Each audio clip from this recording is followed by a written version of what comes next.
28 in favor, 24 against, and 2 invalid. Federata e Futbollit të Kosovës pranohet në UEFA 28 vota pro. Kosova është zyrtarisht pjesë e UEFA-s. Ky është lajmi më i rëndësishëm për çdo shqiptar të Kosovës pas shpalljes së pavarësisë. Me 28 vota pro, 24 kundërt dhe 2 të pavlefshme, Kosova është pranuar në organizatën më të rëndësishme të futbollit evropian. Ky ishte një vendim surprizë mbi të gjitha, pasi 54 vendet anëtare të UEFA-s votuan kundër ndryshimeve statusore, shfuqizimin e kushtit për qenë antar i OKB-s. Kongresi 40 i UEFA-s vijoi me debate, ku ashtu si prite pala serbe loboi deri në fund që Kosova të mos pranohej në UEFA. Pjesë e debateve ishte edhe presidenti i Federatës Shqiptare të Futbollit Armand Duka.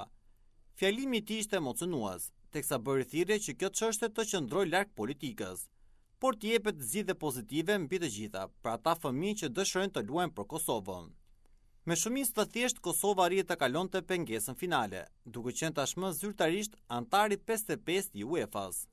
Presidenti i Federatës Kosovare të Futbollit Fadil Vokri ishte nga të paktët persona që besoi deri në fund në këtë çështje, duke shënuar në këtë mënyrë golin më të bukur të karrierës së tij. Ma në fund një drejtësi ndoshta pak e vonuar, mirë, po megjithatë mendoj që duke marrë parasysh edhe blokadat ligjore që prapë munduan sot të bartën me nëndkom bashkumë ose pa nëndkom bashkumë ne do të bëhemi antar, dhe mendoj që ky moment i sot momentin më të dur për futbollin e Kosovës, dhe mendoj që ky është një arritje e jashtëzakonshme.